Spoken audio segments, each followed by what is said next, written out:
ಎಲ್ಲ ವೀಕ್ಷಕರಲ್ಲಿ ಏನು ಅಂದರೆ ಕೆಲವೊಮ್ಮೆ ನಾನು ಯಾವುದೇ ವಿಚಾರಗಳನ್ನ ತೆಗೆದು ಹೇಳಿದಾಗ ಕೆಲವರಿಗೆ ಬೇಜಾರಾಗತ್ತೆ, ಕೆಲವರಿಗೆ ಸಂತೋಷ ಆಗುತ್ತೆ, ಕೆಲವರಿಗೆ ಹಾಸ್ಯಾಸ್ಪದವಾಗಿರುತ್ತೆ. ಆದರೆ ಜೀವನ ಅಷ್ಟು ಇರೋದಂತೂ ಸತ್ಯ. ಅದಕ್ಕೆ ನೀವುಗಳೆಲ್ಲ ಇವತ್ತಿನ ದಿವಸ ದೂರ್ವಾಷ್ಟಮಿ ಅಂತಕ್ಕಂಥದ್ದು ಆ ಮಹಾಗಣಪತಿ ಸ್ಮರಣೆ ಮಾಡೋಕ್ಕೆ ರಾತ್ರಿ ಪಳ್ಳಿಯಾರಲ್ಲಿ ಪರಮೇಶ್ವರನ ನಿದ್ರಾವಸ್ಥೆಯಲ್ಲಿ ಬಿಟ್ಟು ಹಾಲನ್ನು ಸ್ವೀಕರಿಸದೆ ಬಂದ್ಬಿಡಬೇಡಿ. ಆ ಹಾಲು ನೈವೇದ್ಯ ಮಾಡಿ ಪಾರ್ವತಿ ದೇವಿಗೆ ನೈವೇದ್ಯ ಇಟ್ಟು ನಿಮಗೆ ಕೊಡ್ತಾರೆ. ಆ ಹಾಲನ್ನು ನೀವು ಕುಡಿದಾಗ ನೀವು ನೋಡಿ, ದಿನನಿತ್ಯ ನೀವು ನಿಮ್ಮ ಮನೆಯಲ್ಲಿ ಹಾಲು ಕುಡಿದಾಗ ಸಕ್ಕರೆ ಹಾಕೊಂಡು ಕುಡಿದಿದೆ ಅಂತ ಇಟ್ಕೊಳ್ಳಿ. ಆ ಟೇಸ್ಟು, ಅಲ್ಲಿರ್ತಕ್ಕಂಥ ಒಂದು ಸ್ವಾರಸ್ಯ, ದೇವಿ ಹತ್ರ ನಿಮಗೆ ಕೊಟ್ಟಿರ್ತಕ್ಕಂಥ ಹಾಲಿನ ಸ್ವಾರಸ್ಯ ಎಷ್ಟು ಚೆನ್ನಾಗಿರುತ್ತೆ ಅಂದರೆ ನಿಮ್ಮ ಬಾಲ್ಯ ನೆನಪಾಗುತ್ತೆ. ತಾಯಿ ಎದೆ ಹಾಲು ಕುಡಿದ್ರೇನೋ ಅಂಥ ಒಂದು ಅಮೃತ ಏನೋ ಹೊಸದಾಗಿದೆಯಲ್ಲ, ಈ ವಿಶೇಷ ಏನಾದ್ರೂ ಕಲಿಸಿದಾರೆ ಹಾರ್ಲಿಕ್ಸ್ ಗಿರ್ಲಿಕ್ಸ್ ಅನ್ನೋ ಥರ ಇರುತ್ತೆ. ಅಂದರೆ ನಿಜವಾಗ್ಲೂ ಅಷ್ಟು ಚೆನ್ನಾಗಿ ಆ ಹಾಲು ಅಂದರೆ ಭಗವಂತನ ಒಂದು ಸಾನ್ನಿಧ್ಯ ಇದೆ ಅನ್ನೋದು ಅಲ್ಲೇ ಗೊತ್ತಾಗೋದು. ಇದು ಎಲ್ಲ ಶಿವ ದೇವಸ್ಥಾನದ ಶಿವ ಆಲಯಗಳಲ್ಲಿ ಪಾರ್ವತಿ ದೇವಾಲಯದ ಒಳಭಾಗದಲ್ಲಿರ್ತಕ್ಕಂಥದ್ದಕ್ಕೆ ಶಿವನು ಒಳಪ್ರವೇಶ ಮಾಡಿ ಬೆಳಭಾಗದಲ್ಲಿ ಮತ್ತೆ ವಾಪಸ್ ಬರ್ತಾನೆ. ನೀವೆಲ್ಲ 5 ಗಂಟೆಗೆ ರೆಡಿಯಾಗಿ ಸ್ನಾನ ಮಾಡಿ ರೆಡಿ ಮಾಡಬೇಕು. ಅವನು ಸ್ನಾನ ಮಾಡಿಸ್ಬೇಕು ನೋಡಿ, ಕರ್ಕೊಂಬರ್ಬೇಕು. ವಧುವನ್ನ ಹೊಸದಾಗಿ ಕರ್ಕೊಂಬಂದು ಅವನ ಹೊರಭಾಗದಲ್ಲಿ ನೈವೇದ್ಯ ಮಾಡಿಸಿ ಆ ಸ್ನಾನವನ್ನು ಮಾಡ್ತಾರೆ. ಆ ಸ್ನಾನವನ್ನು ಮಾಡಿಸಿರ್ತಕ್ಕಂಥ ಚಿದಂಬರದಲ್ಲಿ ಎಲ್ಲೂ ಮಾಡದೇ ಇರತಕ್ಕಂಥ ವಿಚಾರ ಅಂದರೆ ಇಲ್ಲಿ ಅನ್ನಾಭಿಷೇಕ ಮಾಡ್ತಾರೆ. ಆ ಸ್ಫಟಿಕಲಿಂಗ ಸಾಕ್ಷಾತ್ ಶಂಕರಾಚಾರ್ಯರು, ಆದಿಶಂಕರಾಚಾರ್ಯರು ಪೂಜೆ ಮಾಡ್ತಾ ಇದ್ದಿದ್ದು, ವಿಕ್ರಮಾದಿತ್ಯ ಸ್ವತಃ ಪೂಜೆ ಮಾಡ್ತಾ ಇದ್ದಿದ್ದು. ಆ ಅಕ್ಬರ್ ಇಲ್ಲಿ ಬಂದಾಗ ಆ ವಜ್ರವಚಿತವಾಗಿರ್ತಕ್ಕಂಥ ವೈಡೂರ್ಯಗಳನ್ನು ಕೊಟ್ಟಾಗ ಈ ಅನ್ನಪ್ರಾಸನವನ್ನು ಮಾಡಿಸಿದ್ದು. ಅಲ್ಲಿಂದ ಇವತ್ತಿನವರೆಗೂ ಖಾಸಗಿಯಾಗಿರ್ತಕ್ಕಂಥ ಯುಗದಿಂದ ಪ್ರತಿಪೂರ್ವಕವಾಗಿರ್ತಕ್ಕಂಥ ಚಿದಂಬರ ನಟರಾಜನ ದೃಶ್ಯವನ್ನು ಈ ಆನಂದವಾಗಿರ್ತಕ್ಕಂಥ ಅನ್ನಪ್ರಾಸನ ಅಂದರೆ ಅನ್ನ ನೈವೇದ್ಯವನ್ನು ಅನ್ನಾಭಿಷೇಕವನ್ನು ಮಾಡಿರೋದು ನೀವು ಪ್ರಸಾದವನ್ನು ಸ್ವೀಕರಿಸಲೇಬೇಕು. ಅದಕ್ಕೆ ಗಂಧ ವಿಭೂತಿ ಎಲ್ಲ ಹಾಕ್ತಾರೆ. ನೀವಲ್ಲಿ ಕೈ ಹಿಡ್ಕೊಂಡು ಎಲ್ಲ ಜನ ಕುಡಿತಾ ಇರ್ತಾರೆ. ಅಲ್ಲಿ ಅನ್ನಪ್ರಾಸನ ಮಾಡಿ ಅನ್ನದ ಅಭಿಷೇಕವನ್ನು ನೀವು ಕುಡಿಬೇಕು. ತಗೊಂಡ ತಕ್ಷಣ ಪಾರ್ವತಿ ಪರಮೇಶ್ವರರು ರಾತ್ರಿ ಅಪ್ಲಿಕೇಶನ್ ಹಾಕಿರ್ತಿರಲ್ಲ, ಅಲ್ಲಿಂದ ಶುರು ನಿಮ್ದೆಲ್ಲ ಆಕ್ಟಿವೇಶನ್ ಆಗ್ತಾ ಇರುತ್ತೆ. ಸಾಲ ಕೊಡದಿದ್ದವನು ರೆಡಿ ಆಗ್ತಾ ಇರ್ತಾನೆ, ಅವನಿಗೊಂದು ಮನಸ್ಥಿತಿ ಕೊಡ್ತಾಳೆ. ಯಾರೋ ಶತ್ರುಗಳಿರ್ತಾರೆ, ಅವರೇ ಚೇಂಜ್ ಆಗ್ತಾ ಹೋಗ್ತಾರೆ. ನಿಮಗೆ ಕೆಲಸ ಕಾರ್ಯಗಳಾಗದೇ ಇರತಕ್ಕಂಥದ್ದು ಕೆಲಸ ಕಾರ್ಯ ಹೋದ ತಕ್ಷಣ ಒಂದು ರಿಪೋರ್ಟ್ ಬರುತ್ತೆ, ಕೆಲಸಕ್ಕೆ ನೀನು ಜಾಯ್ನ್ ಆಗ್ಬೋದು ಕಣೋ, ನಿಂಗೆ ಕೆಲಸ ಬಂದಿದೆ. ಯಾವುದೋ ಒಂದಲ್ಲ ಒಂದು ಖಂಡಿತವಾಗ್ಲೂ ಪ್ರತಿಯೊಬ್ಬನಿಗೂ ಎಲ್ರಿಗೂ ವಿಶೇಷವಾಗಿರ್ತಕ್ಕಂಥ ಸೂಚನೆಗಳು, ವಿಶೇಷವಾಗಿರ್ತಕ್ಕಂಥ ಪರಿಹಾರಗಳು ಸಿಗುತ್ತೆ. ಇಂಥ ಒಂದು ಅನುಗ್ರಹ ಸಿಕ್ಕಿ ನೀವೆಲ್ಲ ಏನು ಕೇಳ್ಕೋಬೇಕಲ್ಲಿ? ಕುಂಚಿತ ಪಾದಂ ಅಂತ ಕೇಳ್ಕೋಬೇಕು. ಒಂದು ಕುಂಚಿತ ಪಾದಂ ಅಂದರೆ ನಟರಾಜನಿಗೆ ಕಾಲಿಗೆ ಸ್ವತಃ ಒಂದು ಬೇರುಗಳಲ್ಲಿ ಮಾಡಿರ್ತಕ್ಕಂಥ ಲಾವಂಚದ ಮುಖಾಂತರ ಮಾಡಿರ್ತಕ್ಕಂಥ ಕಾಲ್ ಖಡ್ಗ. ಆ ಖಡ್ಗಗಳನ್ನ ಏನು ಮಾಡಿರ್ತಾರೆ, ದೇವರಿಗೆ ಹಾಕಿ ಅದನ್ನು ಕೊಡ್ತಾರೆ. ಅದನ್ನು ತಂದು ದೇವರ ಮನೆಯಲ್ಲಿ ಕ್ಯಾಶ್ ಬಾಕ್ಸಲ್ಲಿ ಒಬ್ಬರು 1 ತಗೋಬೋದು, ಇನ್ನೊಬ್ರು 2 ತಗೋಬೋದು, ನಿಮ್ಮ ಅನುಕೂಲ. ಅಲ್ಲಿ ಅರ್ಚಕರಿಂದ ಕೇಳ್ಕೊಂಡಾಗ ಎಲ್ಲ ಅರ್ಚಕರು ಅದು ವ್ಯವಸ್ಥೆ ಮಾಡ್ತಾರೆ. ಆ ಕುಂಚಿತ ಪಾದಂ ತಗೊಂಬಂದು ನಿಮ್ಮ ಮನೆ ಕ್ಯಾಶ್ ಬಾಕ್ಸಲ್ಲಿ ಇಟ್ಕೊಂಡಿರೋದು ಯಾವತ್ತೂ ಅಭಿವೃದ್ಧಿ. ಸಾಕ್ಷಾತ್ ನಟರಾಜ ಒಂದು ಪಾದಕ್ಕೆ ನಿಮ್ಮ ಮನೇಲಿದೆ, ಅವನ ಪಾದಾರ್ಪಣೆ ನನ್ನ ಶಿರಸ್ಸಿನ ಮೇಲೆ ಇದೆ ಭಗವಂತ ಅನ್ನೋದು ನಿಮ್ಮಲ್ಲಿ ಭಾಸ ಆಗಬೇಕು. ಸುಮ್ಮನೆ ನಟರಾಜನ ಕಾಲ್ಗಡ್ಕ ಅನ್ಕೋಬೇಡಿದ್ನ, ತಂದಿರೋದು ಅವನ ಕಾಲ್ಗೆ ಹಾಕಿರೋದು. ಆಕಾಶಲಿಂಗ ಅಂದ್ರೇನು, ಕಣ್ಣಿಗೆ ಕಾಣದೇ ಇರತಕ್ಕಂಥ ಲಿಂಗಾಕಾರದಲ್ಲಿ ಭಗವಂತ ಕೂತಿದ್ದಾನೆ. ಅವನ ಕಾಲ್ ಖಡ್ಗವನ್ನು ನೀವು ತಂದಿದ್ದೀರಿ ಅಂದರೆ ಒಂದು ಪಾದ ಅವನು ನಿಮ್ಮ ಮನೇಲಿ ಇದ್ದಾನೆ. ಕ್ಯಾಶ್ ಬಾಕ್ಸಲ್ಲಿ ಧನ ಪ್ರಾಪ್ತಿಯನ್ನು ನೋಡ್ತಾ ಇರ್ತಾನೆ. ತದನಂತರ ದೇವರ ಮನೆಯಲ್ಲಿ ನಿಮ್ಮ ಸಂಸಾರ ಕುಟುಂಬವನ್ನು ರಕ್ಷಣೆ ಮಾಡ್ತಾನೆ.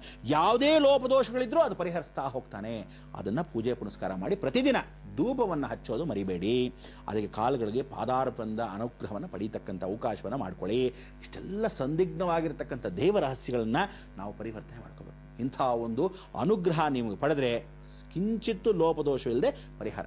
ಈ ಬೆಳಗಿನ ಜಾವ ದರ್ಶನ ಮಾಡಿಕೊಂಡು ನಮಸ್ಕಾರ ಮಾಡಿಕೊಂಡು ಆ ವಿಭೂತಿ ತಗೊಂಡು ಏನು ಮಾಡಬೇಕು, ನೇಟಿಗೆ ತಿಲ್ಲೈ ಕಾಳಿಯಮ್ಮ ದೇವಸ್ಥಾನಕ್ಕೆ ಹೋಗಬೇಕು. ಈ ತಿಲ್ಲೈ ಕಾಳಿಯಮ್ಮ ದೇವಸ್ಥಾನಕ್ಕೆ ನಾವು ಹಾಕಿರ್ತಕ್ಕಂಥ ಅನುಗ್ರಹಕ್ಕೆ ಎರಡನ್ನೂ ದರ್ಶನ ಮಾಡಿ ಸಂಕ್ಷಿಪ್ತವಾಗಿ ಆ ಅನುಗ್ರಹವನ್ನು ನೀವು ಹೇಗೆ ಎತ್ತ ಅಂತ ತಿಳ್ಕೋಬೇಕು ಅಲ್ವೇ? ಬನ್ನಿ ಆ ದರ್ಶನಕ್ಕೆ ಹೋಗೋಣ.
ಏನು ಆನಂದ. ಆ ಜಗನ್ಮಾತೆಯನ್ನ ಈ ರೀತಿಯಾಗಿ ದರ್ಶನಕ್ಕೆ ನಾವು ಒಳಭಾಗದಲ್ಲಿ ಹೋದ್ವಿ. ಆದರೆ ಮೂಲ ದೇವಸ್ಥಾನ ನಾನೂ ತೋರಿಸಿಲ್ಲ, ಯಾಕೆಂದ್ರೆ ನಿಮಗೆ ನೋಡಬೇಕು. ಇಲ್ಲಿ ಭ್ರಮರಾಂಬಿಕಾ ಆಗಿ ಕೂತಿರ್ತಕ್ಕಂಥ, ಬ್ರಹ್ಮವರ್ಚಸ್ಸಲ್ಲಿ ತೇಜೋಮಯವಾಗಿ ಕೂತಿರ್ತಕ್ಕಂಥ ಆ ಜಗನ್ಮಾತೆನೇ ತಿಲ್ಲೈ ಕಾಳಿಯಮ್ಮ.